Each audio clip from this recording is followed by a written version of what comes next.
dicatatkan di dalam sejarah semasa di Baghdad, ditubuhkan perpustakaan Darul Hikmah di Kahirah. Dalam sejarah mencatatkan di Kahirah, di perpustakaan Darul Hikmah memiliki sebanyak 2 juta naskah buku. Kalau di Syria ada satu perpustakaan namanya Perpustakaan Tripoli, memiliki sebanyak 3 juta naskah buku. Ini hebatnya kegemilangan zaman dahulu.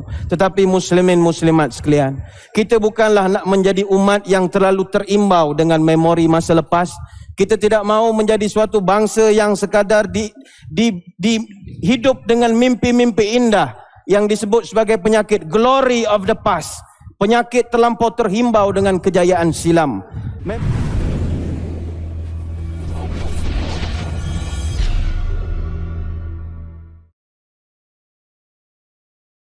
Pada malam ini kita bersiaran dari perkampungan Hadari, Pulau Duyung, Terengganu, Darul Iman. Mudah-mudahan pertemuan kita pada malam ini akan membawa kebaikan, keberkatan kepada hidup kita. Dan insya-Allah pada malam ini kita akan membicarakan satu topik yang disebut topik ini dalam Al-Quran, iaitu ulul albab. Apakah yang dimaksudkan dengan ulul albab? Apakah yang dikatakan sebagai ulul albab? InsyaAllah kita akan bicarakan pada malam ini. Sebab dalam Al-Quran selain daripada ulul albab, di sana disebut ulul absar dan juga disebut sebagai ulin nuha. Jadi insya-Allah pada malam ini dengan izin Allah Subhanahu wa taala kita akan bincangkan topik yang cukup menarik.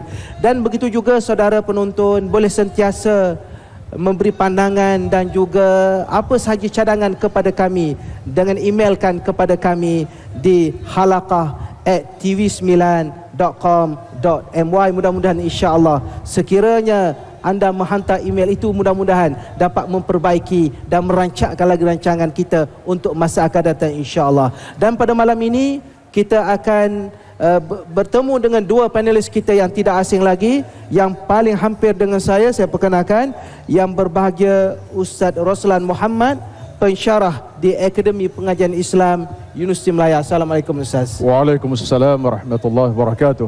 Dan di hujung sana yang berbahagia Ustaz Badi Shah Alauddin, iaitu penolong pengarah Jabatan Agama Islam Pahang, iaitu bahagian dakwah Ustaz ya. Assalamualaikum Ustaz. Waalaikumsalam warahmatullahi wabarakatuh. Jadi insya-Allah seperti biasa sebelum kita meneruskan program kita seperti biasa akan memahami topik ini berdasarkan wahyu Allah Subhanahu wa taala, berdasarkan Al-Quran. Kerana kita tidak mahu bercakap sesuatu tentang agama tanpa bersandarkan sama ada kepada Al-Quran ataupun juga hadis Nabi sallallahu alaihi wasallam. Untuk itu sama-sama kita menghayati ayat Al-Quranul Karim, sama-sama kita saksikan. Minasyaitonir rajim. Bismillahirrahmanirrahim.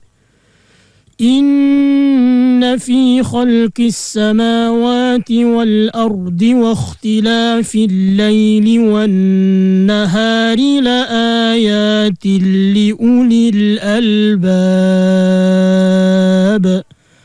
Sadaqallahul azim.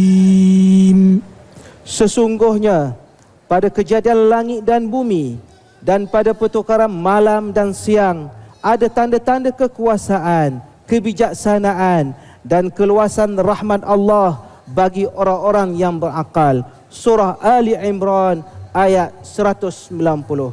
Begitulah wahyu Allah yang akan kita jadikan sebagai asas perbincangan kita pada malam ini, di mana Allah Subhanahu wa taala menceritakan bahawa penciptaan langit dan bumi itu adalah sebagai tanda kebesaran, dan tanda kebesaran ini kepada liulil albab, kepada orang-orang yang mempunyai akal, mempunyai pintu hati. Jadi untuk memahami apakah maksud yang tersirat daripada firman Allah, saya mohon kepada yang berbahagia Ustaz kita pada malam ini, Ustaz Roslan Muhammad, untuk membuka perbicaraan kita berkenaan dengan topik kita ulul albab. Dengan segala hormatnya dipersilakan.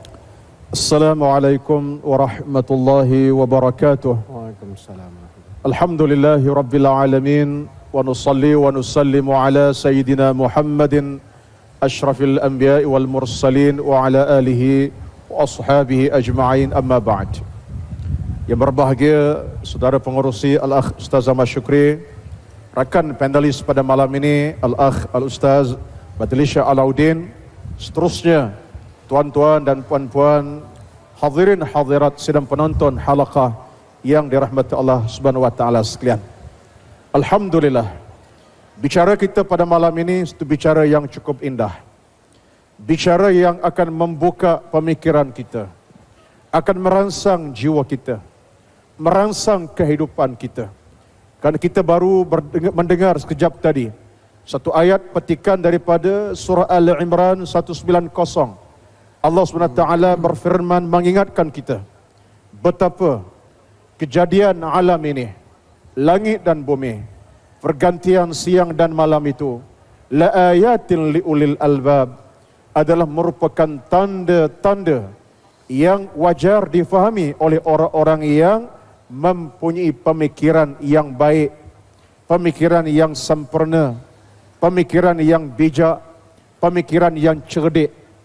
Menunjukkan kepada kita betapa tuan-tuan dan puan-puan sekalian, dalam kita hidup di atas muka bumi ini, persoalan kita yang paling utama, yang paling pertama, yang paling besar ialah persoalan keimanan kita dengan Allah pencipta alam ini. Yang mencipta alam, cakrawalanya, siang malamnya, bintang mataharinya, termasuklah manusia dan segala-galanya adalah hasil daripada ciptaan Allah yang Maha Esa. Yang sifat Allah itu tuan-tuan sekalian, lam yalid wa lam yulad, dia tidak beranak dan tidak pula diperanakkan, wa lam yakul lahu kufuwan ahad, dan tidak ada sekutu bagi Allah dalam kekuasaannya, dalam suruhannya, dalam kekuatannya. Jadi menunjukkan kepada kita bahawa persoalan yang paling utama ialah ayat seumpama ini akan buka pemikiran kita, terutama dalam kerangka kita untuk membina keimanan. Melihat kejadian yang ada ini menyatakan kerdilnya kita, menyatakan lemahnya kita, dan menyatakan kehebatan keagungan Allah Subhanahu wa taala. Al-Imam As-Suyuti rahmatullahi alaihi berkata bahawa sifat ulul albab ini ialah orang-orang yang ada kekuatan, yang ada al-quwah. Kekuatan itu kata Suyuti bukan kekuatan fizikal semata-mata, tetapi kekuatan minda dan akal yang cerdik. Betul kita hari ini, kalau manusia ada kekuatan fizikal semata-mata, belum tentu cerdik dalam kekuatan akal mindanya. Boleh jadi dia ada kekuatan akal, dia adalah perompak dan penyamun, tarbus. Ia merompak dan menyamun. Sebab apa? Dia tak ada kekuatan akal dan minda yang cerdik. Dia menggunakan kekuatan minda, dia tak guna kekuatan minda sebab dia menggunakan kekuatan akal, kekuatan tubuhnya untuk melakukan jenayah kepada Allah. Tetapi kata Al-Imam As-Suyuti, orang mukmin yang ada kekuatan minda akal, dialah orang paling cerdik. Sebab apa? Dia tahu tentang nilai kehidupannya, dia tahu tentang nilai keimanannya, dia tahu tentang nilai kekuatannya. Sebab itulah saudara-saudara, tuan-tuan, puan-puan sekalian, kita dalam hidup ini, kita mesti arahkan kehidupan kita supaya kita sentiasa berada di atas landasan dalam bentuk pemikiran yang waras, bukan pemikiran yang was-was. Dalam keadaan kita berada dalam situasi yang kita benar dengan agama, dengan Allah SWT. Sebab itulah kata Al-Imam As-Suyuti dalam perkataan yang sama, bagaimana kalau kita nak membina akal yang cerdik dan termasuk dalam golongan ulul albab, yang cerdik, yang pintar, yang pandai, kita kena ambil apa yang Allah dorongkan kepada kita. Gunakan kekuatan akal untuk merenungi. Bahkan kita dapati dalam Quranul Karim, betapa banyak ayat-ayat Allah yang mengajak kita supaya merenungi alam cakrawala.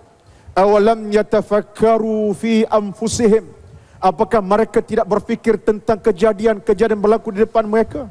Dalam ayat yang lain umpama sebagai contoh, Tuhan kata apa? Afala yanzuruna ilal ibili kaifa khuliqat, kamu tak tengok ke bagaimana kejadian unta itu sendiri, bahkan bukit, bukau, gunung, ganang, segala-gala. Sebab itulah kesimpulannya tuan-tuan sekalian, kita mahu tidak mahu, kita mesti menggunakan kekuatan itu ke arah untuk membina keimanan. Jangan kita salah guna kekuatan yang Allah berikan ini. Karena kalau kita salah guna kekuatan, kita akan hilang segala-galanya. Benarlah apa yang disebutkan oleh Al-Imam Al-Ghazali rahmatullahi alaihi yang berkata bahawa manusia tidak bijak kalau tidak menggunakan akal yang waras. Manusia boleh jadi gila kalau salah menggunakan akal yang waras ini.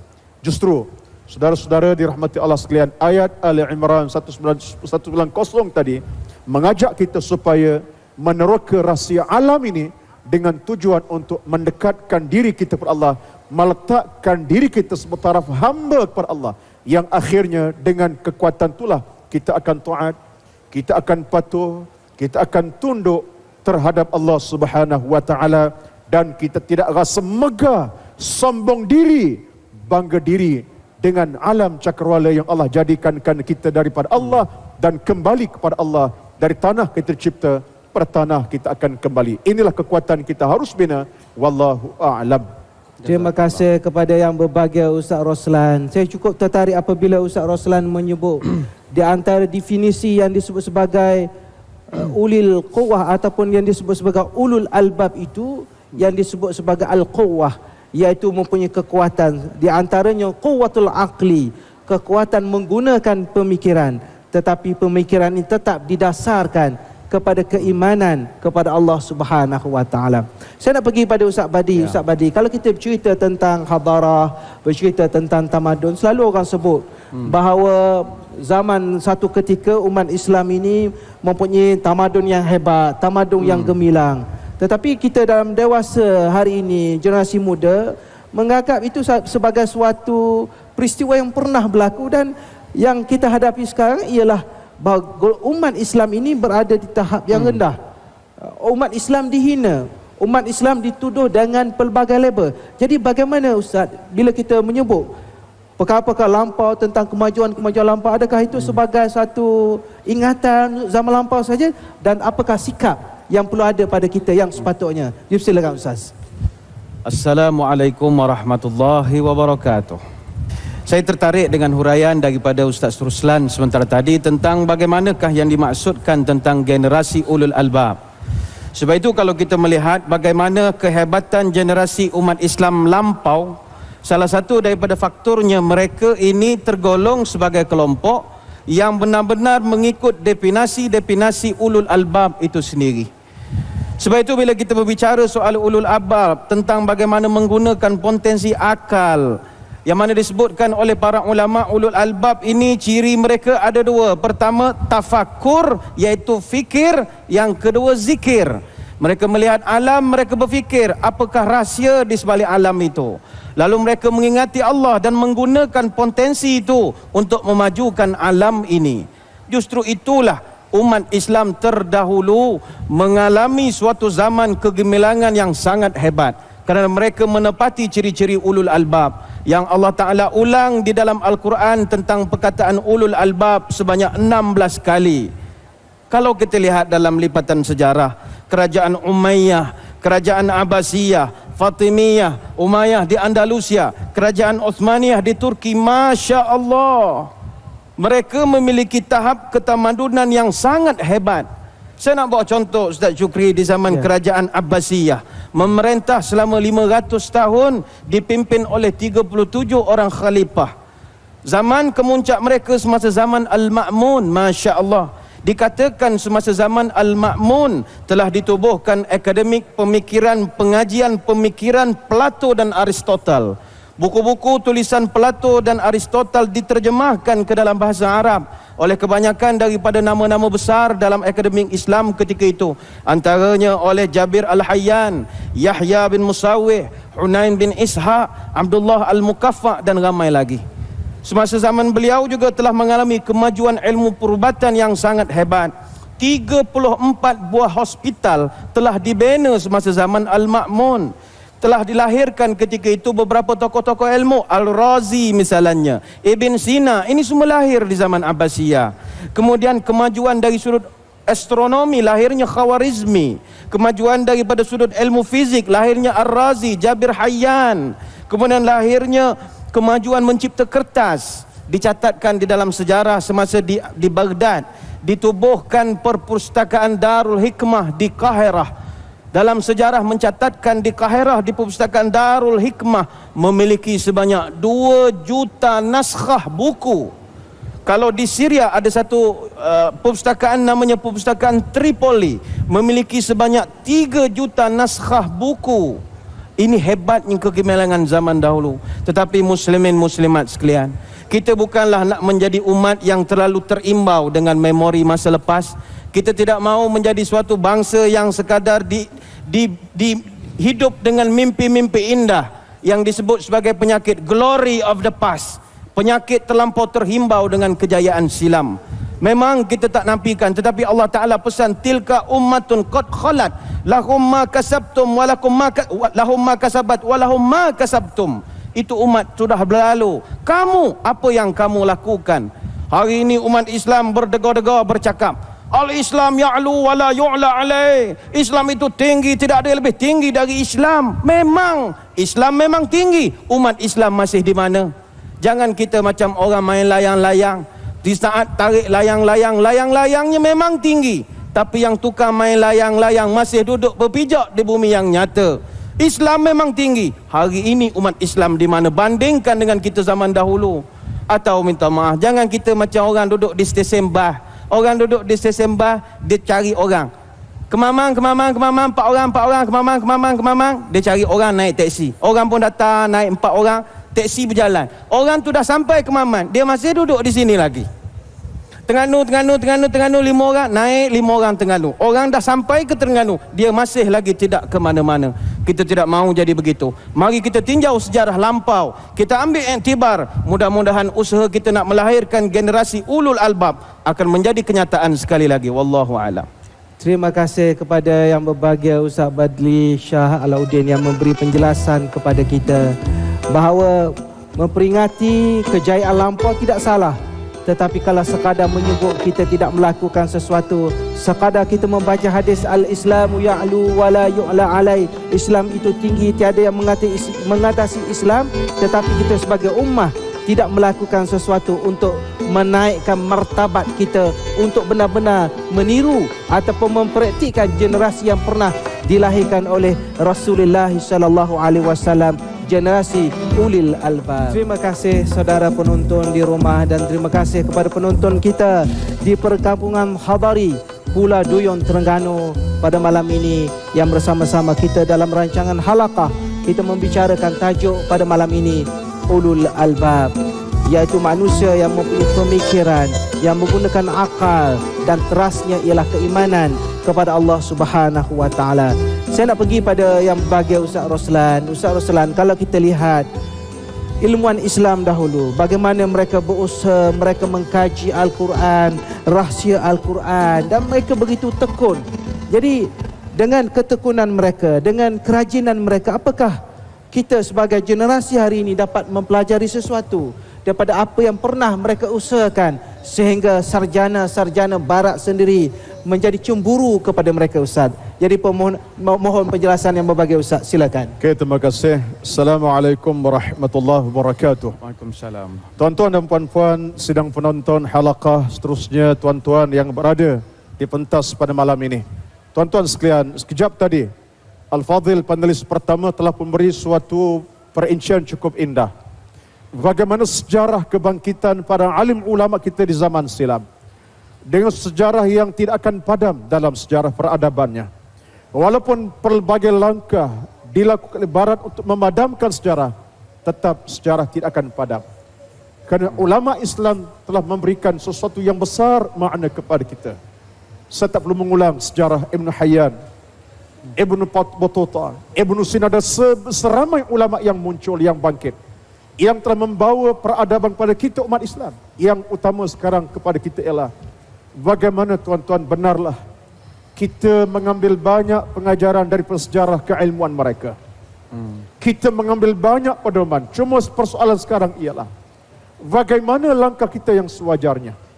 Apa kita cuma mendabik dada, mengingatkan nostalgia yang lama, sedangkan kita hilang daripada segala-galanya. Macam kata penulis pertama tadi. Sebab itulah saudara-saudara sekalian, tuan-tuan, puan-puan sekalian, kita kami langkah yang baru. Apatah lagi dalam konteks kita nak mencapai wawasan yang lebih jauh, kemajuan akhirat, kemajuan yang abadi, pastinya kita kena berpegang dengan apa yang telah ditinggalkan oleh para alim ulama kita. Justru itulah yang pertama sekali, tuan-tuan dirahmati Allah sekalian, kita kena ingat bahawa kesungguhan mereka wajar dijadikan jambatan kepada kita. Hari ini tuan-tuan puan-puan sekalian, cabaran kita di masyarakat ialah kita tak membangun kekuatan itu. Apatah lagi dalam situasi hari ini, anak-anak kita yang muda, yang mula terlibat dengan gejala yang pelbagai. Saya bimbang dan tuan-tuan kena bimbang. Apakah anak-anak yang ada ini mampu untuk meneruskan sejarah perjuangan ulama yang silam?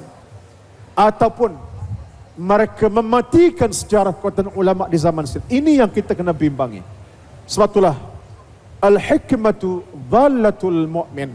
Fa aina wajadaha fahuwa ahaqqu biha. Pesanan yang abadi sampai kepada kita. Ilmu itu berada di mana-mana saja. Cabaran kita ini adalah bagaimana kita nak perkasakan balik.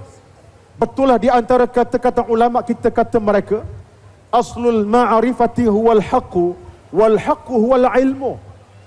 Asal knowledge itu ialah kebenaran, dan kebenaran itulah ilmu sebenarnya. Hari ini tuan-tuan sekalian, kita ada kekuatan. Ilmu sains teknologi hak kita. Artinya kekuatan ilmu sains teknologi adalah hak kita orang Islam. Kita yang patut berkuasa, tapi sayangnya hari ini kita tenggelam dibuai indah mimpi-mimpi yang tak indah pun dalam sistem teknologi moden. Kitalah orangnya yang telah merencatkan apa yang patut menjadi kekuatan kepada kita. Kita hilang segala-gala. Ini masalah kita.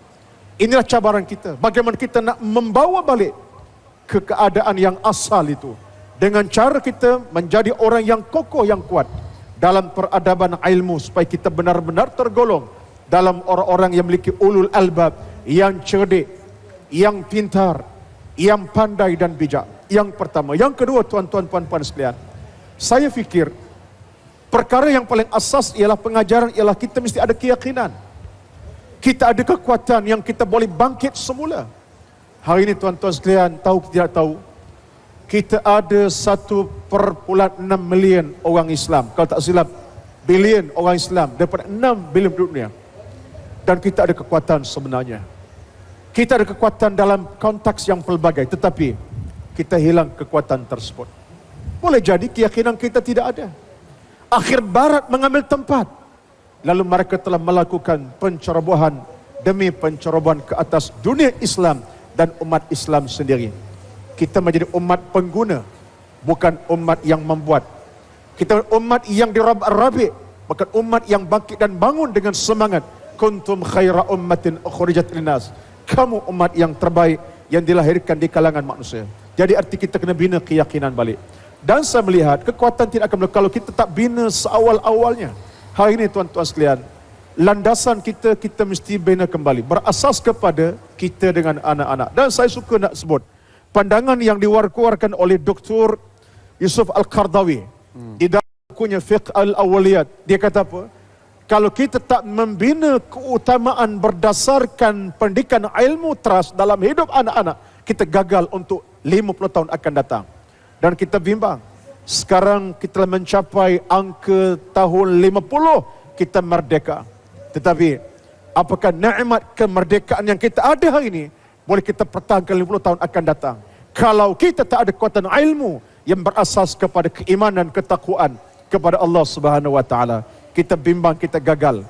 50 tahun kita merdeka, kita gagal pertahankan untuk 50 tahun akan datang. Kita bimbang. Cubalah kita hayati kembali. Wallahu a'lam.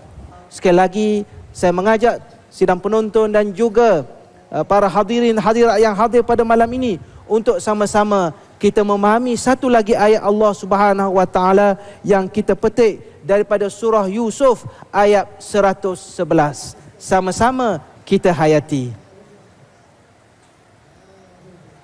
أعوذ بالله من الشيطان الرجيم بسم الله الرحمن الرحيم لقد كان في قصصهم عبرة لأولي الألباب ما كان حديثا يفترى ولكن تصديق الذي بين يديه وتفصيل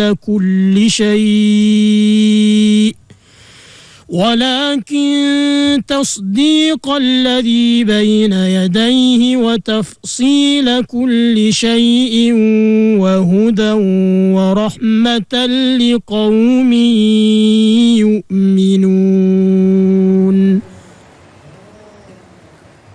Sesungguhnya kisah Nabi-Nabi itu mengandungi pelajaran yang boleh mendatangkan iktibar bagi orang-orang yang mempunyai akal fikiran.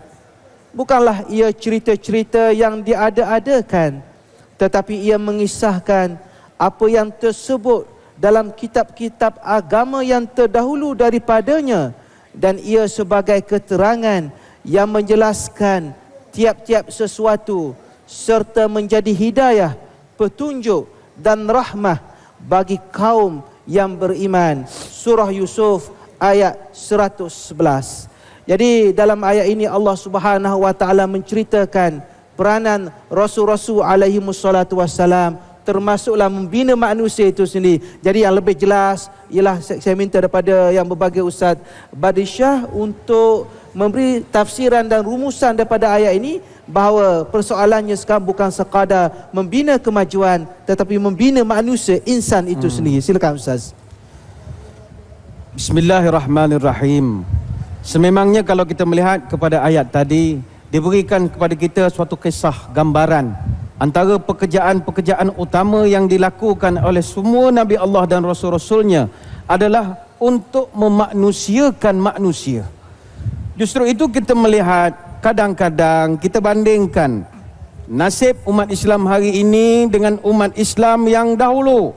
Salah satu sebab yang menyebabkan kita ini lemah, kita dikotak-katikkan kerana persoalan adakah kita benar-benar telah menjadi manusia yang benar-benar manusia. Ibrahim bin Adham, seorang ulama sufi, dalam satu syairnya pernah bertanya, kata dia, iyyaka wan nasu, hati-hatilah kamu dengan manusia, walaisa kullu nasi nasun, bukan semua manusia itu manusia, zahaban nasu wa baqiya nas nasu, telah tinggal, telah lenyap segala manusia, dan yang tinggal siapa? Nas-nasu, beruk saja yang ada, dia kata. Manusia sudah hilang kemanusiaannya, maka datang para nabi nak perbaiki manusia. Sebab itu dalam konteks bernegara, kita tidak nafikan soal pembangunan fizikal, soal pembangunan infrastruktur, ya teruskan. Bahkan di dalam Al-Quran kita melihat ada ayat-ayat tertentu yang Allah perintahkan kita makmurkan bumi ini. Baldatun tayyibatun wa rabbun ghafur, bumi yang baik yang mana diampuni oleh Allah ada. Tetapi mari kita rujuk di dalam Al-Quran antara soal pembangunan material, soal pembangunan infrastruktur dengan pembangunan modal insan, mana lebih banyak? Dalam Al-Quran soal pembangunan insan lebih daripada 60 ayat, tetapi soal pembangunan infrastruktur kurang lebih 2 atau 3 ayat sahaja. Kita tidak menolak kemajuan, tapi pembangunan manusia itu jauh lebih penting, kerana manusialah yang menyebabkan Islam itu panjang usianya, manusialah yang menyebabkan Islam ini makin dihormati. Mari kita lihat sejarah bagaimana Nabi SAW tatkala Nabi sampai saja ke Madinatul Munawwarah, yang pertama Nabi lakukan pembinaan masjid. Ini gambaran pembinaan infrastruktur, tidak dinafikan. Tetapi selepas itu apa Nabi lakukan? Nabi telah membangunkan nilai persaudaraan, kerjasama dan perpaduan antara umat Islam. Yang ketiga, Nabi bangunkan soal perjanjian, kesepahaman, keselamatan, pertahanan. Inilah konsep pembangunan yang Nabi nak tunjuk kepada kita. Pembangunan insan, muslimin muslimat sekalian, tidak boleh diketepikan. Inilah kerja para Nabi daripada dulu sampailah Nabi yang penghabisan. Kalau kita bertanya secara jujur, kenapa hari ini kita berbeza dengan umat Islam yang hebat? Mari kita rujuk di dalam surah Al-A'raf ayat 96. Allah Ta'ala bagi tahu, a'udzubillahi minasyaitonir rajim. Walau anna ahlal qura amanu wattaqau, la fatahna alaihim barakatim minas sama'i wal ard. Kata Allah, sekiranya satu penduduk satu-satu tempat, negara, kampung, daerah itu amanu wattaqau. Ini kita sebut sebagai kalau penduduk negara itu ada IT, kita sebut. IT di sini bukan information technology semata-mata, tetapi IT di sini ialah iman dan takwa. Maka Allah janji akan bukakan segala nikmat dunia ini kepada mereka. Inilah yang telah berjaya dikecapi oleh umat Islam zaman dahulu, kerana iman, takwa mereka sangat tinggi kepada Allah. Maka Allah buka segala kekayaan-kekayaan di dunia.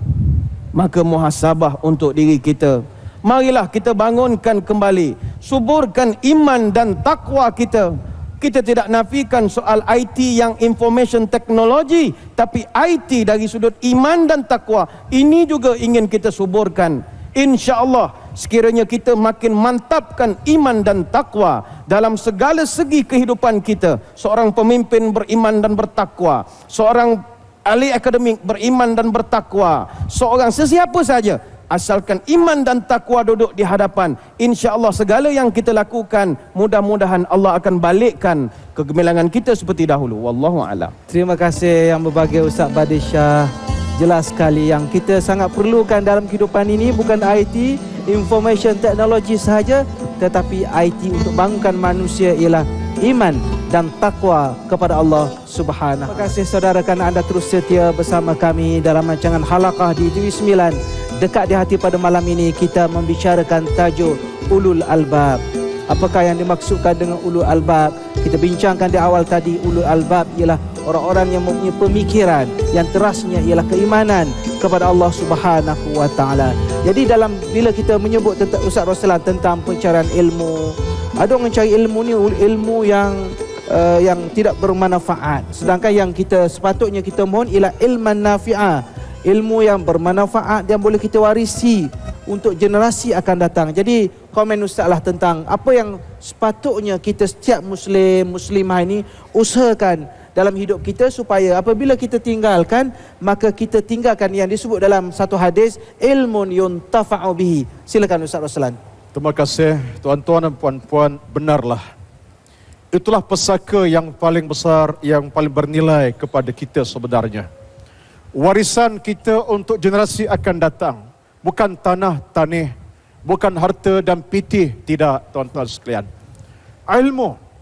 Saya tertarik apabila panelis yang kedua sebutkan tadi, dalam Quran ada 60 ayat lebih tentang persoalan pembangunan manusia. Artinya tuan-tuan, manusia kita nak bangun manusia yang berilmu.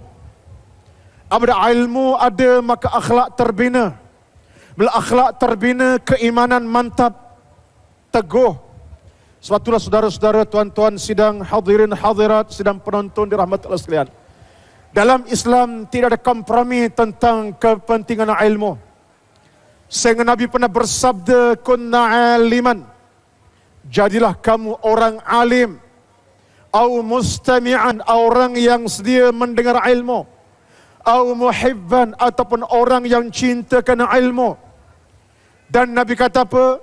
Wala takun jahilan, jangan jadi jahil. Jahil masalah. Jahil saja merupakan sumber segala penyakit. Penyakit sosial masyarakat jahil. Anak-anak kita rempit kerana jahil tentang hukum hakam agama. Rasuah diambil kerana jahil tentang hukum hakam akhirat Allah. Dia buat benda mungkar jahil tentang ancaman-ancaman Allah SWT. Justru tuan-tuan sekalian, ambillah ilmu yang bermanfaat.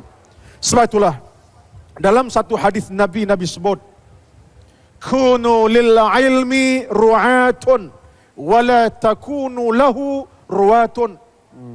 Dengan ilmu kena kamu jadi orang yang jaga dan dijaga kamu. Jangan tahu bercakap je. Kita dengan ilmu dia banyak sangat dah. Ayat kursi kat rumah tu jangan ceritalah sebanyak kursi. Dalam ruang tamu ada ayat kursi. Bilik tidur ayat kursi. Kat ruang makan dapur pun ayat kursi juga. Tanya Pak Mat, bukan Pak Mat di Pulau Duin, Pak Mat belah Afrika Selatan. Yang Pak Mat banyak kursi apa cerita? Dia kata apa? Halau syaitan. Yang dia semayang pun tidak. Syaitan tak lari. Sekadar kalau kita letak ayat kursi, kerana kita ilmu tidak ada. Syaitan tak takut. So tuan-tuan, persoalan kita ialah biar kita ilmu yang bermanfaat macam kita penerusi tadi, dan itulah warisan kita yang abadi. Ali bin Abi Talib kata apa? Kata Ali bin Abi Talib, innal ilma hafizun wal mala mahfuzun. Ilmu kalau kita ada, dijaga kita. Dia akan selia kehidupan kita. Akhlak kita baik sebab ilmu ada. Dia kontrol hidup kita. Cara makan, cara minum, cara pakai, cara bercakap, cara hidup, bernikah, kahwin, ilmu dia dijaga kita. Tapi harta tuan-tuan, kita yang jaga dia. Harta kita jaga dia. Rumah kita diami, kalau ibu kunci tak besar penembuk sulung, kita tak selesa tidur. Tak cukup gerai kita kunci, pintu kita kunci lagi. Jaga. Kenderaan kita depan rumah, tak kunci secara security lock, payah kita tak tidur malam. Kadang-kadang tak tidur malam sebab apa? Kereta berbeli 2 hari lepas. Timbang kot orang 4 curi. Jadi tuan-tuan sekalian, ilmu lah asas kita, dan kalau kita ada ilmu, kita jaga betul-betul untuk sama-sama kita bangunkan keluarga, masyarakat, bahkan ummah kita. Ilmu saja yang boleh menjamin keselamatan dunia dan akhirat. Wallahu a'lam.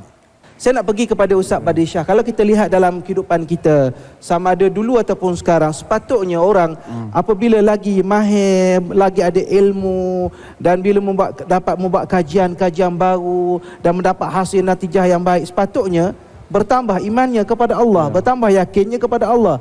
Tapi ada juga orang yang semakin alim, semakin tahu, semakin berjaya kajiannya, tetapi pada masa yang sama semakin jauh daripada Allah Subhanahu Wa Taala. Kalau dapat Ustaz Badli membuat sedikit huraian di atas apa yang saya sebutkan tadi. Silakan Ustaz. Bismillahirrahmanirrahim.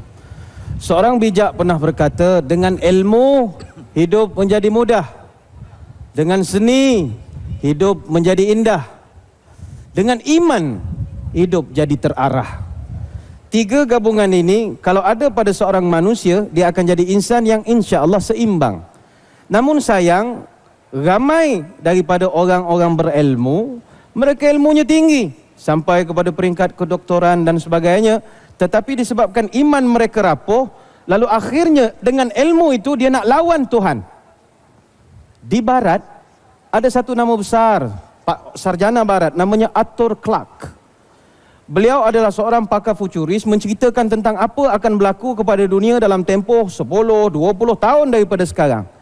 Dalam hipotesisnya beliau mengatakan, dunia akan mengalami kemajuan yang sangat pesat daripada sudut ilmu. Momentumnya setiap 10 tahun, kata beliau.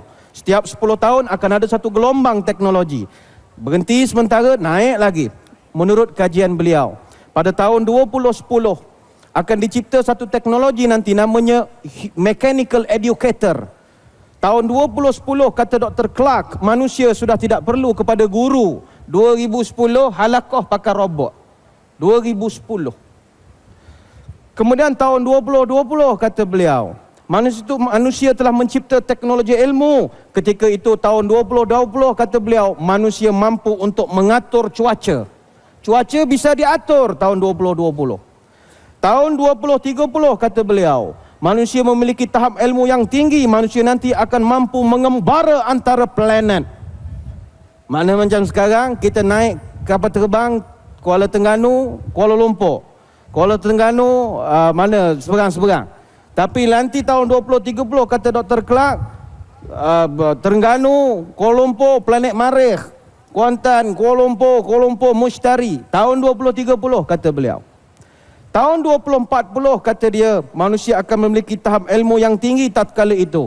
Dicipta kenderaan yang bergerak lebih pantas daripada cahaya, kata beliau.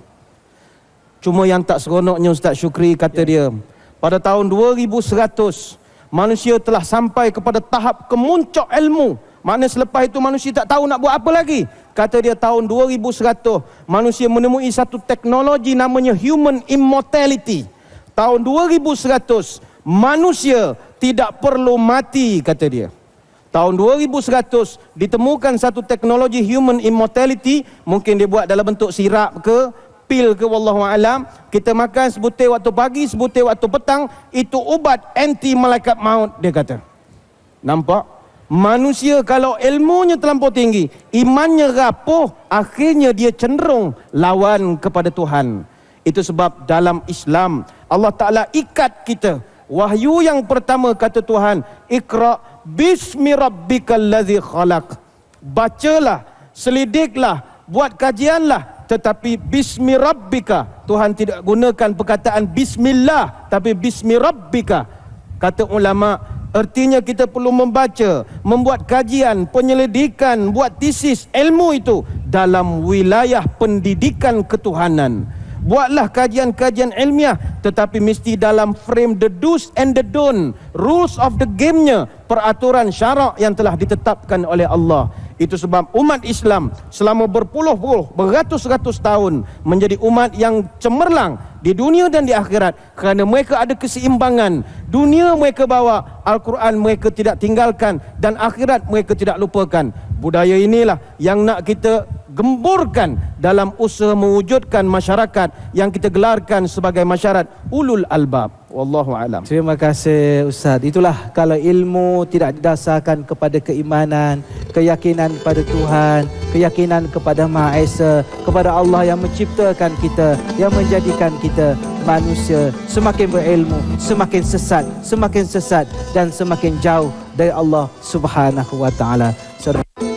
Kembali bertemu saudara dan terima kasih kerana terus setia bersama kami dalam rancangan Halaqah yang pada malam ini kami bersiaran dari perkampungan Khabari, Pulau Duyung, Terengganu, Darul Iman, dan kita membicarakan tajuk Ulul Albab bersama dua panelis kita pada malam ini, iaitu yang berbahagia Ustaz Roslan Muhammad daripada Universiti Melaya Kuala Lumpur, dan yang berbahagia Ustaz Badri Shah Laudin, penolong pengarah bahagian dakwah Jabatan Agama Islam Pahang.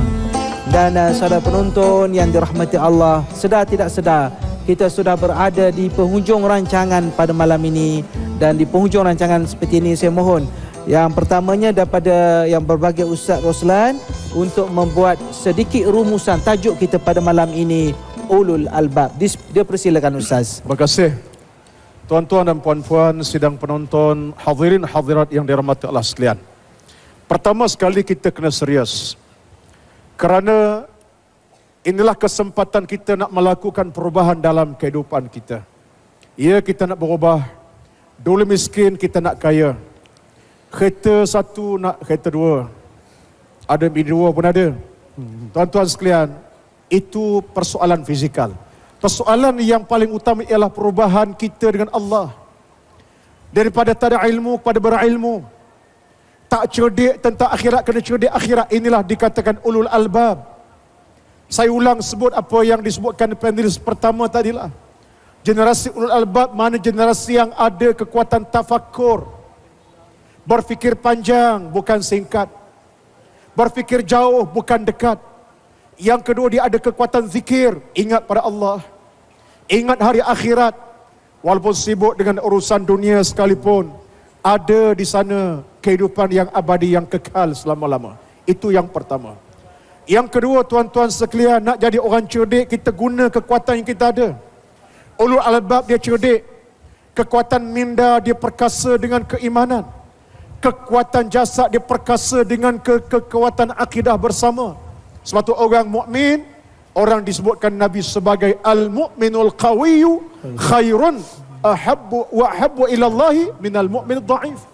Orang mukmin kuat itu orang lebih baik, lebih Allah kasih pada orang mukmin yang lemah. Siapa dia? Orang yang ada kekuatan iman dan taqwa yang jauh. Kita tuan-tuan nak mengarah ke situ.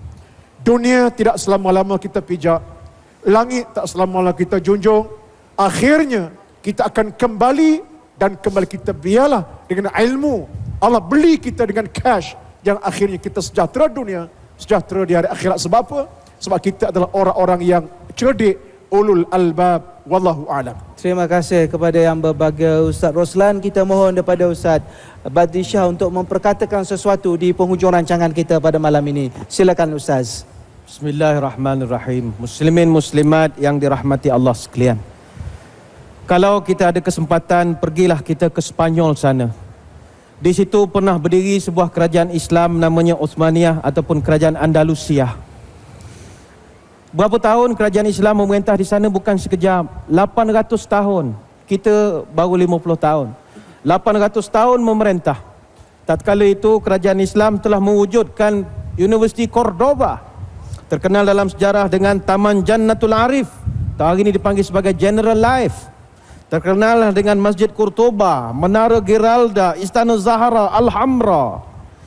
Masjid Cordoba sebagai contoh masjid paling hebat dan agung, boleh memuatkan 100,000 jemaah dan ada 1,000 batang tiang. Tapi sayang, kalau kita pergi hari ini, apa berlaku kepada Masjid Cordoba atau Masjid Cordoba? Dulunya masjid, tapi sekarang sudah jadi Katedral Mosquita, hanya tinggal kenangan sahaja.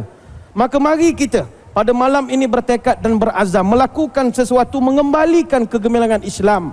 Selama ni Islam jadi jauh ke belakang, bukan salah orang lain, salah kita.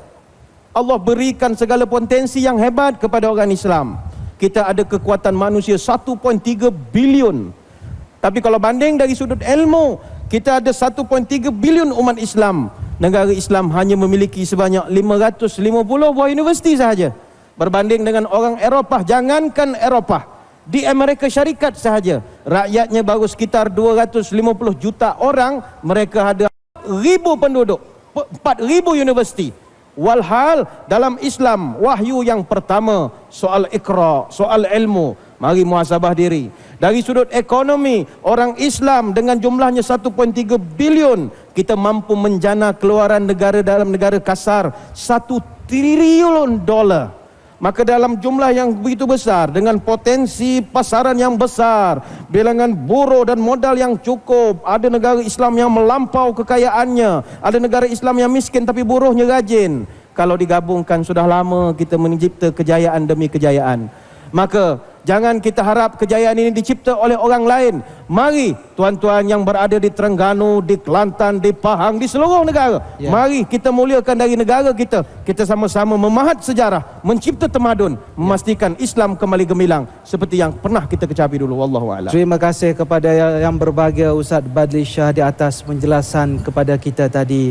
Jelaslah saudara penonton yang dirahmati Allah, ulul albab, manusia yang berakal yang disebut berpuluh-puluh kali dalam Al-Quran. Ini ada hubungan di antara aktiviti fikir, menggunakan akal pemikiran, dan aktiviti zikir, iaitu sentiasa ingat kepada Allah Subhanahu wa taala. Dan mereka juga yang disebut oleh Allah Subhanahu wa taala, golongan ulul albab ini ialah alladzina yastami'una al-qaula fayattabi'una ahsanah, orang-orang yang mendengar perkataan-perkataan yang baik dan pada masa yang sama mereka mengikut sesuatu yang terbaik. Mudah-mudahan ulul albab ini dekat kepada kita, dekat kepada masyarakat kita, dan kita berusaha sama-sama untuk kita mencapai tahap ulul albab, untuk kita kembalikan kegemilangan umat Islam. Saudara penonton yang dirahmati Allah, kita ucapkan jazakumullah khairal jaza kepada dua panelis kita pada malam ini, yang berbahagia Ustaz Roslan Muhammad dan juga kepada yang berbahagia Ustaz Badli Shah Alauddin yang bersedia pada malam ini mengupas tajuk ini sebaik mungkin. Dan kepada saudara penonton di rumah, bolehlah menghantar email kepada kami, membuat komen di atas rancangan ini, dan email anda itu boleh dialamatkan kepada halaqah@tv9.com.my. Barangkali sekadar itu pertemuan kita pada malam ini. InsyaAllah mudah-mudahan Allah Subhanahu wa ta'ala pertemukan kita sekali lagi pada minggu hadapan untuk kita sentiasa berada dalam halaqah, dalam rancangan ilmu untuk meningkatkan iman dan taqwa kita kepada Allah Subhanahu wa ta'ala. Salam halaqah, salam kasih sayang daripada kami warga kerja halaqah, dan insyaAllah kita jumpa lagi. Wassalamualaikum warahmatullahi wabarakatuh.